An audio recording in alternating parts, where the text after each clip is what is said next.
तो नमस्कार बच्चों, स्वागत करते हैं आपका ऑनलाइन प्लेटफॉर्म पे। तो जैसा कि ये आप लोगों के लिए खासकर जो पॉलिटेक्निक और सिर्फ पॉलिटेक्निक डिप्लोमा वालों के बहुत ज़्यादा खुशखबरी है, क्योंकि आपकी वैकेंसी आई है बम्पर तरीके की। तो आइए देखते हैं वैकेंसी में क्या आपकी एलिजिबिलिटी है, और साथ ही साथ आपके उन डाउट्स को भी क्लियर करेंगे जो आपके दिमाग में हमेशा रहते हैं कि बीटेक वाला फिल कर सकता है क्या, डिप्लोमा और बीटेक दोनों वाला फिल कर सकता है क्या, बीटेक के बाद डिप्लोमा वाला फिल कर सकता है क्या। तो इन चीज़ों को ध्यान में रखते हुए इस वीडियो को बनाया गया है, क्योंकि आपके बहुत सारे डाउट्स रहते हैं। क्योंकि नोटिफिकेशन तो आपको मिल ही जाता है वेबसाइट से, आप देख ही लोगे। तो लेकिन इसकी सभी आपके एग्जाम पैटर्न्स और किस लेवल के क्वेश्चंस रहते हैं, इन सभी के बारे में आज हम चर्चा करेंगे।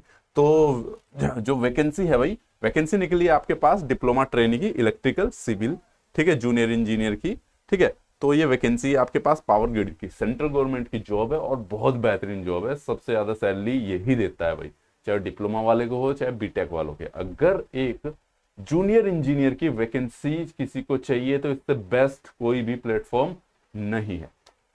चलिए तो मोटी मोटी बातें करते हैं। और ये इसके रीजन दे रखे हैं, नॉर्थर्न रीजन है और नॉर्थर्न रीजन फर्स्ट है, नॉर्थर्न रीजन थर्ड है, ईस्टर्न रीजन है। तो ये रीजन आप देख सकते हो, दिल्ली, राजस्थान, उत्तर प्रदेश, हरियाणा और पार्ट ऑफ उत्तराखंड, ये नॉर्थर्न रीजन में आता है। तो आप अपने रीजन के अकॉर्डिंग जहां पे आप जॉब को सुटेबल या सीट्स की संख्या को देखते हुए हैं, वहां पर आप फिल कर सकते हो, ठीक है।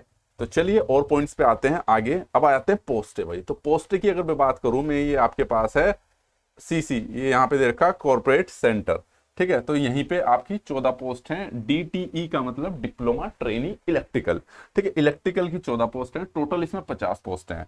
ईस्टर्न रीजन में आपके पास 50 पोस्टें हैं, ठीक है। और टोटल 33 कहाँ ईस्टर्न रीजन में टोटल आपके पास 26 पोस्टें हैं, टोटल 33 है। इलेक्ट्रिकल का काम है तो इलेक्ट्रिकल की पोस्टें ज्यादा होनी है, ठीक है। और आपके पास ईस्टर्न रीजन में 20, सेकंड में 29 पोस्टें हैं। उड़ीसा में 32 प्लस 2 पोस्ट है। नॉर्थर्न रीजन में आपके पास जो है टोटल 47, ठीक है। और नॉर्थर्न रीजन फर्स्ट में टोटल जो है आपके पास 84 पोस्ट हैं। तो ये रीजन तो देखो, ये तो आप देख लोगे भाई, आपका नॉर्थर्न रीजन सेकंड में 60 पोस्ट हैं। तो कहने का मतलब भाई, अगर मैं पूरे पावर ग्रिड की बात करूं तो वैकेंसियां बहुत ज्यादा हैं भाई, ओके। ये आप देख सकते हो, यहाँ पे टोटल जो ग्रैंड टोटल है लगभग 795 पोस्ट है, ओके। और अगर मैं इलेक्ट्रिकल की बात करूं तो 90% पोस्टें लगभग इसी की है। अगर आप किसी भी उसको उठा के देख सकते हो, जैसे ये वेस्टर्न रीजन है, इसमें 104 पोस्ट हैं आपके पास, टोटल 113 है। तो लगभग 600 साढ़े 600 के आसपास आपके पास पोस्टें हैं। और इससे ज्यादा क्वांटिटी में अब तक पावर ग्रिड की पोस्ट है भाई नहीं देखी है, बहुत कम आती थी, 200 300, ठीक है। तो ये जो भी डिप्लोमा वाले हैं, डिप्लोमा वाले मैं इसलिए बोल रहा हूं क्योंकि इन्होंने जो क्राइटेरिया दिया है वो केवल डिप्लोमा वालों के लिए ही कंसीडर किया है, ठीक है।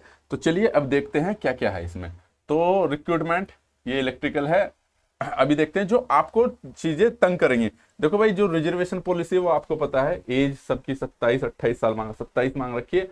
और SC ST वालों को 5 साल का, OBC वालों को 3 साल का रिलैक्सेशन मिलता है, ये आपको पता ही है। तो ये तो कोई नई बात नहीं, जो बच्चा फॉर्म भरता है उन्हें पता रहता ही है भाई, ठीक है। और जिस कैटेगरी से जो बिलोंग करता है उसके अकॉर्डिंग वो देख सकता है। जो दिक्कत वाली बात है, इसेंशियल क्वालिफिकेशन सबसे ज्यादा आते हैं। क्वालिफिकेशन सब बच्चों को अपनी कैटेगरी पता ही है, वो देख सकता है। वैसे नॉर्मल जर्नल की इसमें 27 साल मांग रखी है, और 5 साल का कैटेगरी वालों को, SC ST वालों को रिलैक्सेशन है, और OBC वालों को 3 साल का रहता है, ठीक है।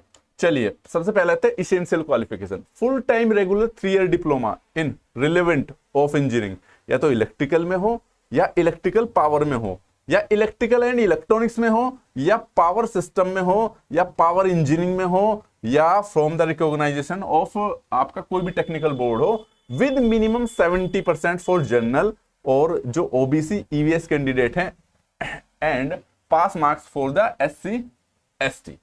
तो भाई इसने बोल दिया है साफ साफ, आपके पास ध्यान दो, यहां पे ब्रांच वाला होगा डिप्लोमा, ठीक है, जिसके पास इलेक्ट्रॉनिक्स या इलेक्ट्रिकल में है, ठीक है, वो भी भर सकता है।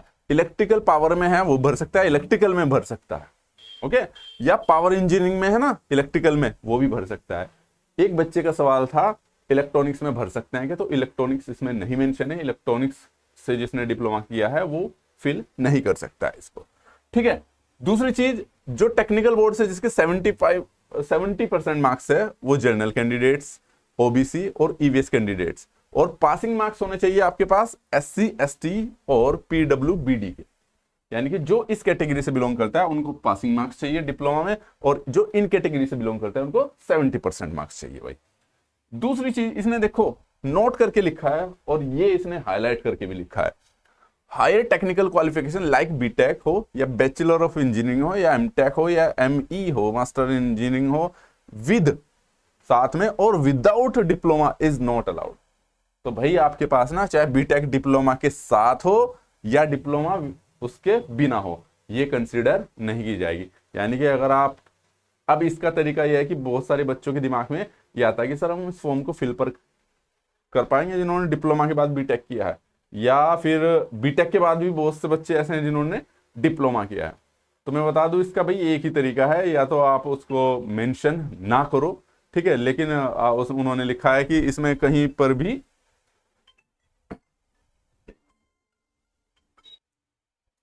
तो जिनका डिप्लोमा था इलेक्ट्रॉनिक्स में उनको दिक्कत है भाई, वो नहीं भर सकते हैं, ठीक है। ऐसे ही सिविल के साथ है, ठीक है। तो ऐसे केस में भाई ये आपको देखना है कि कैसे डील करना है, मैंने तो आपको बता दिया है, ठीक है। और जिन बच्चों ने इसका ये तरीका हो सकता है कि आप मेंशन ना करें, ठीक है, लेकिन ये सिर्फ आपको डॉक्यूमेंटेशन के दौरान पता चलेगा कि वो बाद में इन चीज़ों को कंसिडर करते हैं कि नहीं करते, ठीक है। चलिए मैंने तो एक हिंट दिया है, बाकी इतनी ज़्यादा चीज़ें मैं आपको बता नहीं सकता। चलिए खैर, तो ये हो गया आपके पास डिप्लोमा वालों के लिए, ओके। तो इलेक्ट्रॉनिक्स वाले फिल नहीं कर सकते हैं, जो ये ब्रांच मेंशन है केवल यही वाले फिल कर सकते हैं, परसेंटेज बता दिया है मैंने इनका, ओके। और जो मैंने बताया था भाई जो बीटेक वाला है वो भी फिल, बीटेक वाला तो कर ही नहीं सकता, इसेंशियल क्वालिफिकेशन ही इनकी डिप्लोमा है, डिप्लोमा वाला जरूर कर सकता है, ठीक है। चलिए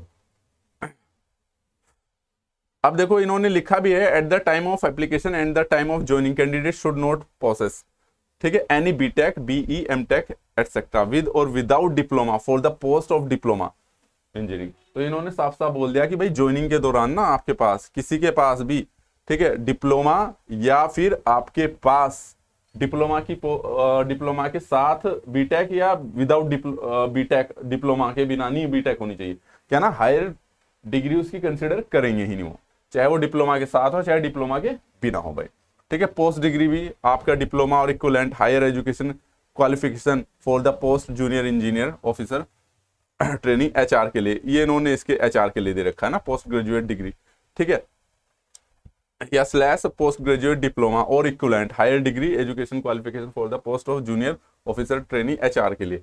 तो जो पोस्ट ग्रेजुएशन डिग्री सीए, ये सीए वाला है, हम यहाँ पे डिप्लोमा की बात कर रहे हैं भाई, ठीक है। एज मैंने बता दी थी 27 होनी चाहिए 22/11/2024 को, ठीक है भाई। और बस जो मेन चीज थी मैंने आपको बता दिया। एप्लीकेशन फीस 300 है और ये 200 है। तो बच्चों को ये कंफ्यूजन रहता है कि इलेक्ट्रॉनिक्स वाले थे जो फिल कर पाएंगे नहीं कर पाएंगे। दूसरा आता है आपके पास, दूसरा आता भाई आप हायर डिग्री वाले फिल कर पाओगे क्या, तो हायर वाले तो बिल्कुल नहीं कर पाएंगे, इन्होंने साफ साफ बोला है, ठीक है। अब ऐसा हो सकता है कि ज्वाइनिंग के दौरान अगर आपके पास डिप्लोमा है तो डिप्लोमा ही मेंशन करो भाई, ठीक है। ज्यादा जानकारी चाहिए तो फोन कर लीजिएगा आप।